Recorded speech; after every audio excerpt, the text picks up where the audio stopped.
Malam itu hujan seperti taburan besi yang memukul atap, dan lampu ruang kerjaku berjeda seperti napas yang tertahan.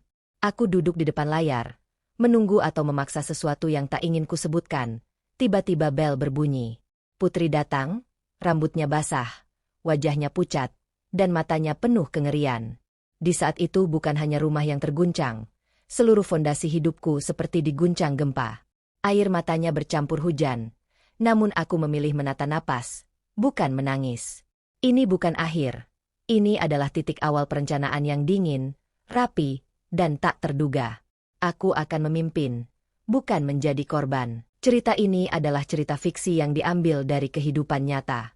Nama, tempat, dan cerita dibuat untuk tujuan hiburan. Mohon maaf jika ada bagian yang menyentuh pengalaman pribadi. Semoga kalian diberi keteguhan hati dan hikmah dalam setiap permasalahan. Kalau kamu suka dengan cerita ini, jangan lupa subscribe, like, dan share agar jejak Lara terus tumbuh. Tulis di komentar kalian yang menonton dari kota mana saja. Malam itu hujan mengamuk seperti kemarahan yang tak terbendung.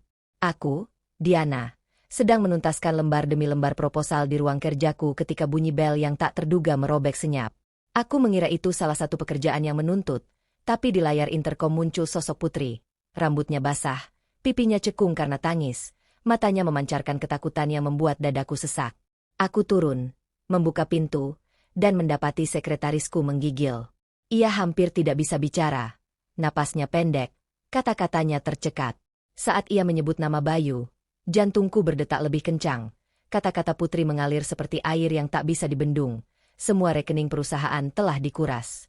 Aku menuntunnya masuk, menyelimuti tubuhnya dengan selendang hangat, memberi air hangat, dan menahan gejolak yang hendak pecah di dadaku. Namun aku tidak runtuh. Aku memilih menata wajah dingin, bukan karena tidak terluka, tetapi karena luka itu harus kutransformasikan menjadi strategi. Di kamarku, ranjangnya dingin, lemari pakaiannya kosong, dan bau parfum asing menggantikan kehadirannya yang dulu. Ada tanda-tanda jelas, koper hilang, pakaian lenyap, jejak yang dibersihkan. Bayu telah pergi. Bukan hanya pergi, ia telah memilih untuk mengkhianatiku. Tapi alih-alih ambruk, aku berjalan ke lemari buku dan menekan sebuah buku tertentu. Lemari itu bergeser. Sebuah pintu baja tersembunyi membuka di hadapanku. Di baliknya, bentengku. Ruang komando yang tak kusangka pernah kumiliki. Monitor menyala. Layar menampilkan peta, aliran dana, dan foto citra. Saat itulah aku sadar. Ini bukan kecelakaan. Ini adalah panggung untuk sebuah permainan yang lebih besar. Kusentuh telepon khusus dari laci. Menekan nomor yang hanya kupunya. Phoenix. Suaraku dingin ketika ia menjawab. Dalam hitungan detik, rencana yang selama 6 bulan kupasang bergerak. Aku bukan hanya istri yang dikhianati. Aku adalah arsitek yang menunggu pelaku mengunyah umpan. Putri menatapku campur takut dan takjub. Kamu tidak percaya? Tanyaku lembut. Aku sudah menunggu ini. Aku duduk kembali di kursiku, menarik napas panjang, dan mulai menjelaskan pada Putri langkah demi langkah, bagaimana aku mengalihkan aset utama ke rekening aman, menyisakan sejumlah uang yang bisa diakses Bayu sebagai umpan, bagaimana setiap transfer yang dilakukan oleh Bayu akan meninggalkan jejak digital yang dapat dilacak, dan bagaimana kita menyiapkan jaringan akun penampungan. Kupaparkan juga peran Phoenix, seorang pemuda jenius yang dulu nyaris meretas sistem kami, kini ia menjadi pedang dan mata rahasiaku. Kalian mungkin mengira ini tak manusiawi. Mungkin. Tetapi ketika seseorang menganggap cintamu sebagai mesin uang, kamu punya pilihan, hancur atau kelola. Aku memilih kelola. Aku memilih membuat permainan. Putri mendengarkan, matanya melebar setiap kali aku menjelaskan detail teknis tentang jejak digital dan rekening penampungan yang kubuat. Kami memutuskan untuk membiarkan Bayu mengambil umpan. Kami menata bukti, membuat situs palsu, artikel, dan ulasan yang mendukung ilusi kebebasan. Bayu harus merasa menang. Itu kunci. Jika ia merasa aman, ia akan berbuat terlebih jauh, dan setiap langkahnya akan semakin menjerat. Phoenix menyusun skrip digital, menyebarkan agen palsu, dan menyiapkan alat pelacak.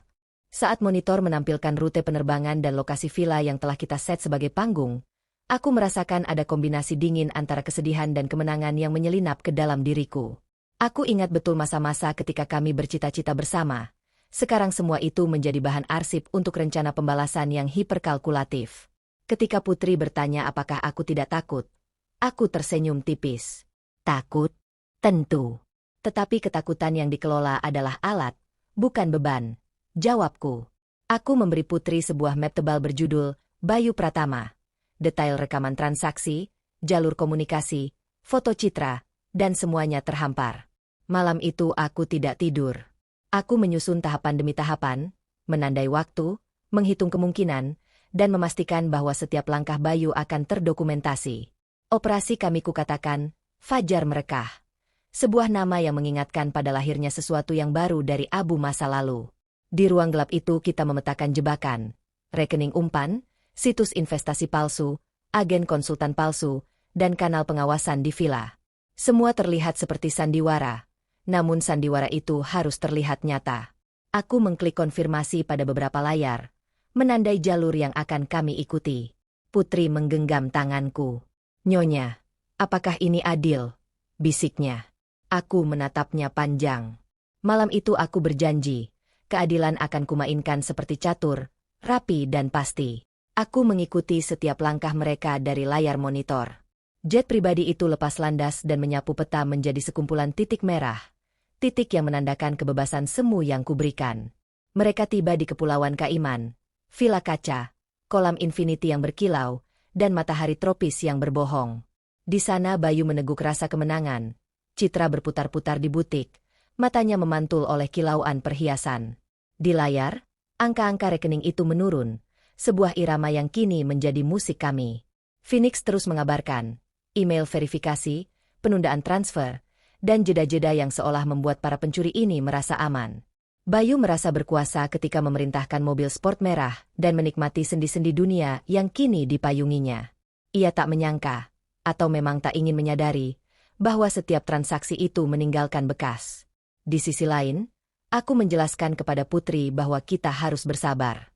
Biarkan mereka berpesta, kataku. Keberanian mereka adalah tanda yang kita tunggu. Kami menonton video mereka tertawa, berpelukan, dan menyusun rencana masa depan yang megah. Semua itu memperlihatkan sisi-sisi kerapuhan. Mereka tak paham jejak yang mereka tinggalkan. Hari demi hari, candu kemewahan membuat mereka lengah. Bayu mulai mengalami gangguan teknis, panggilan terputus, koneksi lama, notifikasi keamanan ban yang ia abaikan. Aku tersenyum ketika Phoenix melapor bahwa sistem keamanan ban memanggil verifikasi ekstra. Itu adalah bagian dari kami. Di layar lain, data menunjukkan belanjaan Citra yang tak henti, pengiriman barang mewah ke villa, dan beberapa transfer kecil yang menunjukkan bahwa Citra tak sepenuhnya percaya pada Bayu. Ia menyimpan beberapa uang. Suatu hari Bayu menemukan artikel tentang Oceanic Frontier Investments, sebuah perusahaan yang menipu mata, dirancang untuk menggoda. Ia membaca testimoni palsu, melihat janji keuntungan cepat, dan merasa menemukan jalan keluar. Dengan bangga ia mengabarkan penemuan itu pada Citra, dan mereka memutuskan menginvestasikan sebagian besar uang mereka. Di ruang perangku, aku menonton saat ia menekan tombol konfirmasi. Setiap detik adalah napas yang ditahan. Aku menegaskan pada Putri, biarkan mereka merasa menang. Kita hanya perlu memastikan langkah mereka terarsipkan. Malam itu aku tersenyum. Rencana hidup. Keesokan harinya, monitorku penuh dengan notifikasi. Bayu menemukan Oceanic Frontier dan terpesona oleh janji-janji angka berlipat.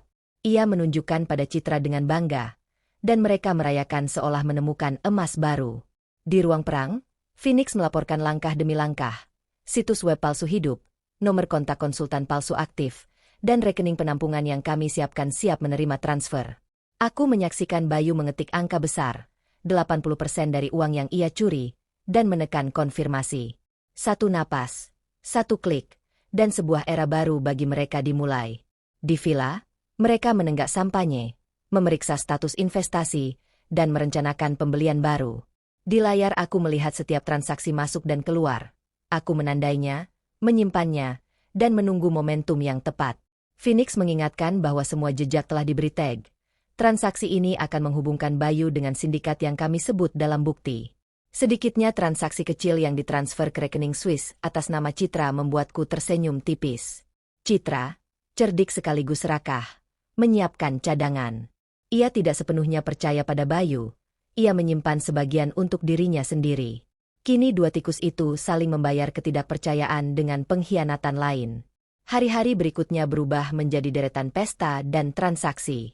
Mobil sport tiba, paket mewah menumpuk, dan Bayu semakin sombong. Namun di balik semua itu, ada sesuatu yang lebih gelap. Notifikasi pemberitahuan market dan verifikasi keamanan yang kerap muncul. Bayu membaca sekilas, lalu mengabaikannya. Ia menganggapnya gangguan. Ia tidak tahu bahwa setiap gangguan itu adalah bagian dari rencana kami untuk membuatnya terjebak. Lalu datang pagi yang mengubah segalanya. Sebuah email dari Oceanic Frontier, berjudul, Pemberitahuan penting mengenai fluktuasi pasar ekstrim. Dalam hitam putihnya, tertulis bahwa seluruh dana investasi telah hilang akibat gejolak pasar. Bayu mematung. Citra menatap dengan panik. Mereka mencari akses, mencoba menghubungi konsultan palsu, nomor tak aktif, situs error 404. Kepanikan merayap. Di ruang perang, aku mendengar napas Putri tercekat.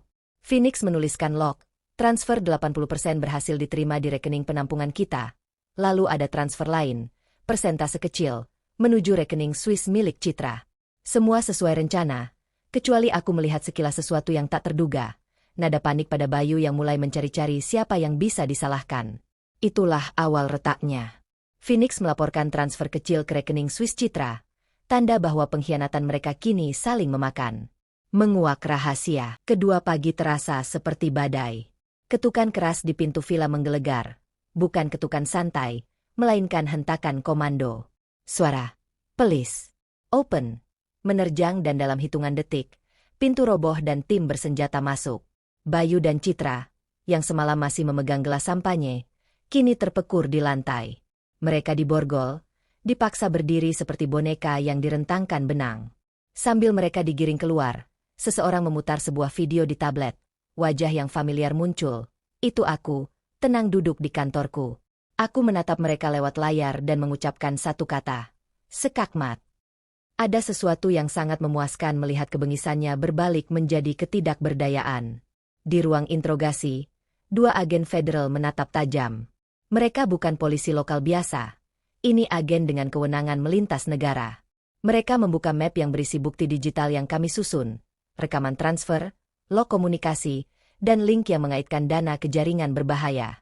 Bayu mencoba menyangkal, namun bukti yang tersusun rapi berbicara lebih keras. Citra, dalam upaya menyelamatkan diri, memutuskan untuk bekerja sama. Ia menangis di hadapan agen, bercerita tentang bagaimana Bayu memaksanya, bagaimana ia akhirnya membuka rekening Swiss, dan bagaimana ia takut.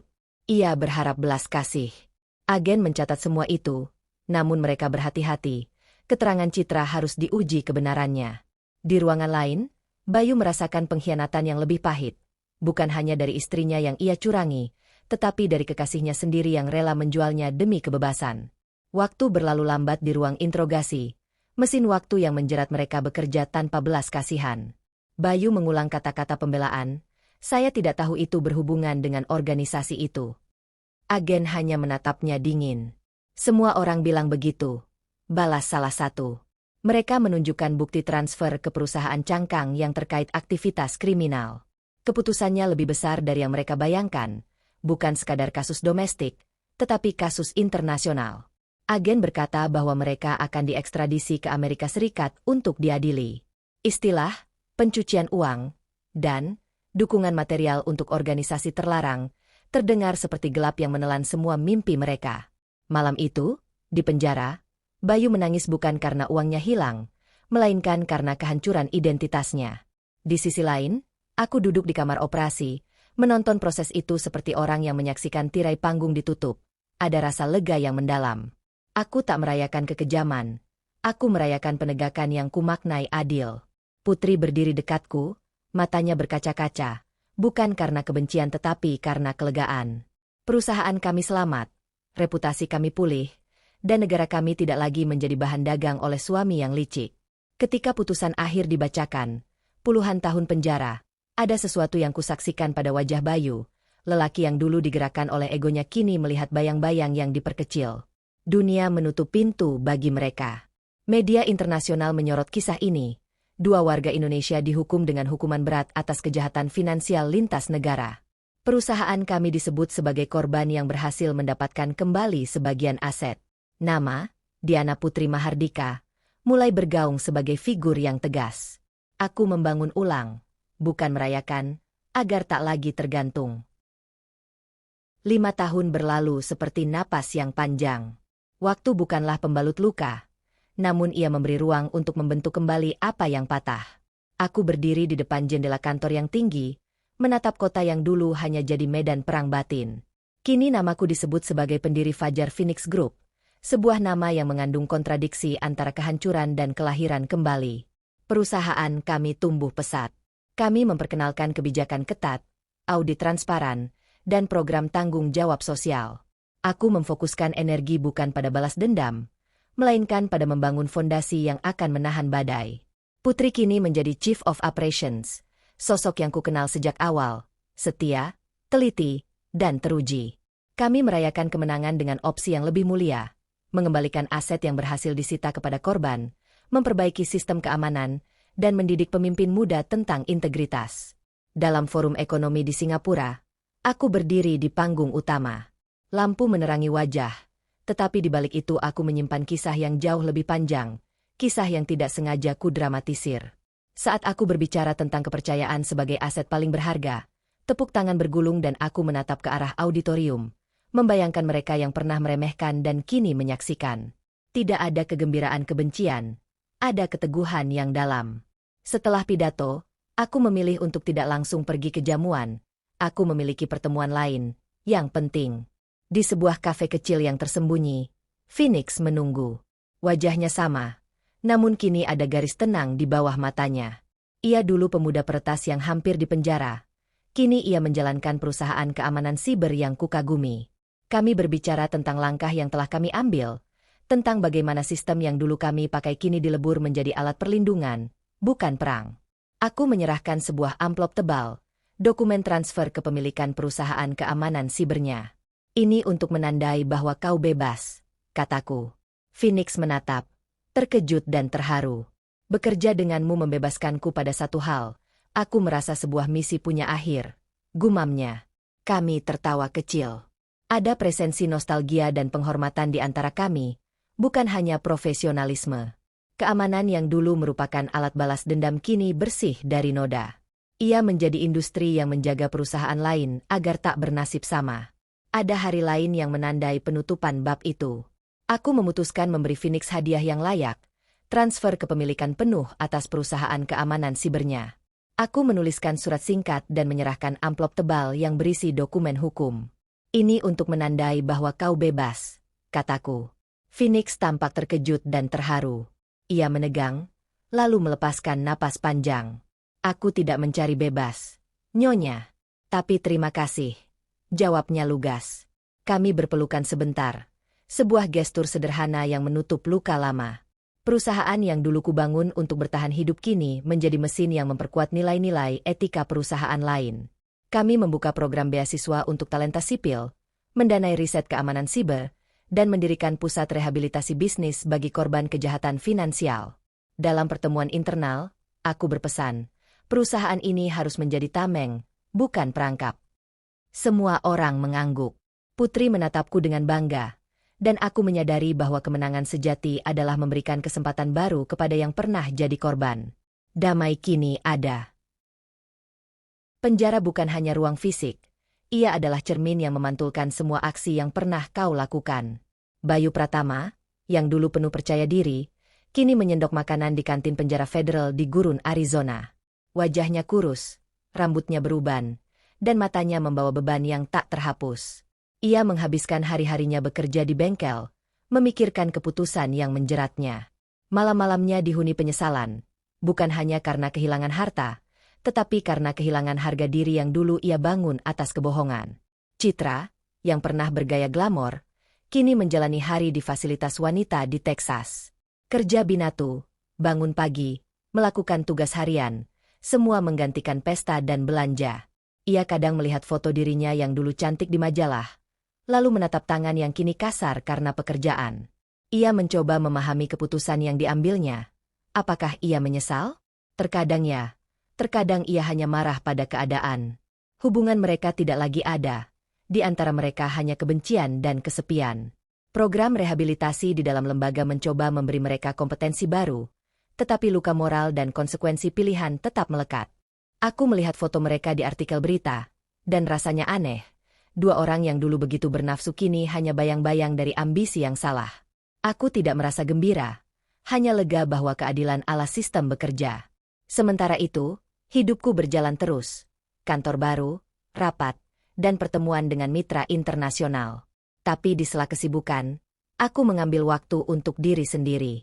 Villa kecil di tepi Danau Batu menjadi tempatku menulis, membaca, dan merenung. Di sana aku menanam kebun kecil, minum teh di sore hari, dan belajar menikmati hal-hal sederhana. Putri sering datang, kini bukan hanya sekretaris, tapi sahabat yang hampir seperti keluarga. Kami bicara jamak, hidup, tanggung jawab, dan arti kepercayaan. Satu hari, saat matahari terbenam, aku berdiri di tepi danau dan membayangkan jalan hidupku yang panjang. Dari mahasiswa yang idealis, aku menjadi istri yang kecewa, lalu pemimpin yang dingin, dan akhirnya seorang wanita yang memilih kedamaian. Dalam perjalanan itu aku mempelajari sesuatu. Kekuatan bukanlah seberapa keras kau membalas, melainkan seberapa bijak kau membangun kembali. Itu pelajaran yang kuajarkan pada timku, pada Putri, dan pada diriku sendiri.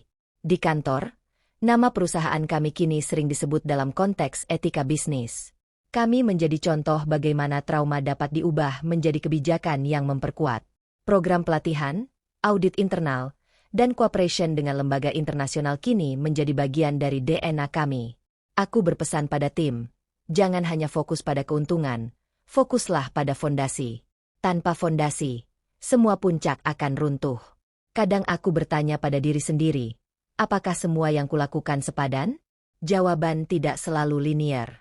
Ada malam-malam di mana kenangan tentang Bayu menyayat. Ada pagi-pagi saat aku bangkit dan merasakan ketenangan. Aku memilih hidup yang memberi arti bukan karena dendam padam, melainkan karena aku membangun sesuatu yang tidak tergantung pada orang lain. Pesan singkat yang masih kuterima dari nomor tak dikenal beberapa kali mengingatkanku, operasi Fajar Merekah telah selesai. Itu bukan sekadar kata. Itu adalah pengakuan bahwa rencana yang rumit itu memiliki akhir. Phoenix menutup beberapa akun lama dan membangun sistem keamanan yang kini melindungi perusahaan lain dari ancaman serupa.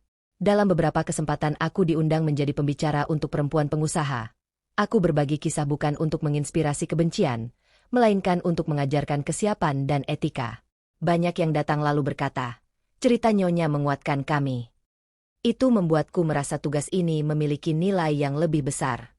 Malam terakhir dalam catatan ini, aku menulis sepucuk surat yang kutinggalkan di laci meja kerja Putri. Jaga kepercayaan itu seperti kamu menjaga diri sendiri. Bukan sekadar pesan profesional, itu pesan hidup. Putri menghapusnya dengan senyum, lalu mengangkat kopinya.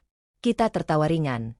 Ada rasa bahwa perjalanan ini tak berakhir dengan instan, melainkan terus dijalani. Jika kau mendengar kisah ini, ingatlah, luka membuat kita terbentuk, tapi tidak boleh membentuk siapa kita selamanya. Kita berhak memilih apakah akan tetap menjadi korban atau membangun kembali menjadi diri yang lebih utuh. Disitulah akhir kisah ini, bukan penutup yang dingin, tetapi sebuah selimut hangat yang mengajak untuk memulai hari baru. Malam itu aku menutup buku, menghela napas, membiarkan fajar masuk.